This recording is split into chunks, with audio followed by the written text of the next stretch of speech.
Hello and welcome to another episode of my Why Do We Get Stuck series. I haven't done one of these in a while. If you're new to this, my name is Aurora Minigallo, and this is a series about different reasons why you might feel stuck in your career, whether you're self-employed or you're an employee. And the reason why I'm sharing these episodes, these different reasons why, is because sometimes we feel stuck and we don't know, like what is getting me stuck. And if you listen to these episodes, maybe something might, I don't know, prompt an insight. You might see something for yourself, and then it's easier to take action and get yourself unstuck. Sometimes just the awareness will do it. So today I want to talk about getting stuck because of the middle step. What is the middle step? What am I talking about? All right, so let me explain. So let's say you have a goal, right? You have a feeling for work. Maybe you're trying to change careers. And let's say you want to work for yourself. You right now work for a company, you hate working for this company, and you feel a little bit lost and a little bit stuck because you want to work for yourself. And sometimes what keeps us stuck is because we think that before we can do what we want to do, there is something else we need to do. Okay, like for example, in the case of working for yourself, going from employee to working for yourself, maybe you're like, I need to learn so much more, or I need to have this many clients, or maybe it's I need to save this much money, or whatever it is. Okay, now there's nothing wrong in having a middle step. Awesome. You might say I'm only gonna quit my job where when I have already three clients, or when I have 6 months of savings, or whatever. Okay, it's all great. Or when I don't know, learn this new thing I want to learn. All great.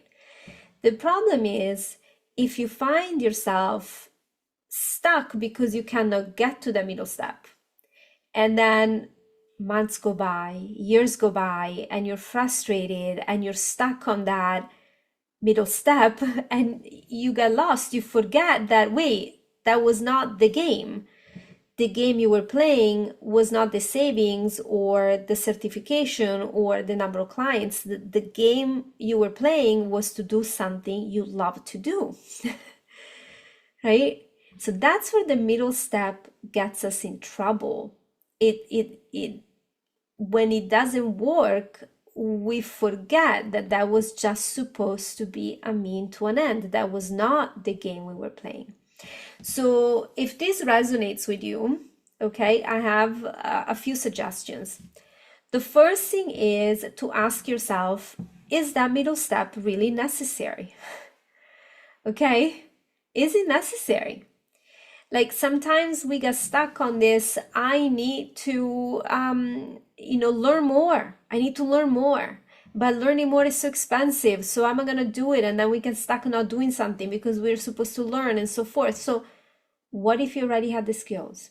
What if you can learn in a different way?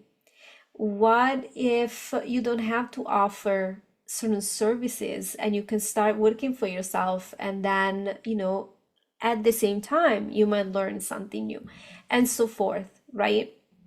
So ask yourself, is that really necessary?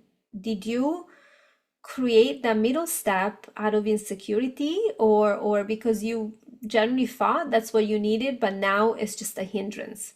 Okay. The second thing is, it might be the wrong middle step. Okay. Like it's a little bit tricky with money because I do support you being strategic. Okay, I want to say that. But sometimes we think like, okay, I have to have all these savings, but we're working already, not making enough money. We're struggling, we're exhausted.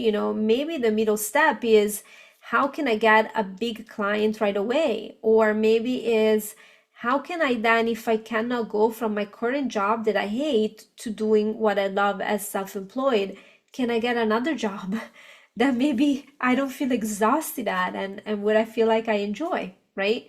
So sometimes we have to change the middle step. It doesn't mean we can get rid of it, but it can be something that we can be strategic about. Okay, if you're like, I need to have 3 clients before I can quit, maybe you can have 2, or maybe there are other changes you can make to your situation, or maybe you're just one of those people that tends to be like overcautious, and this is an opportunity to take a little bit more risk than what you're comfortable with, right? You have to follow your intuition. Don't get reckless, but really pay attention if you're stuck, because all your attention now is on this middle step and you forgot what you were really trying to achieve. Okay, so I'm gonna leave it at that. Check out the other why are you stuck videos, and if you're curious, you can find them all on my website. And don't forget to like this video, follow me wherever you're watching this. I think probably YouTube. I think this only goes on YouTube. And I will see you at the next episode.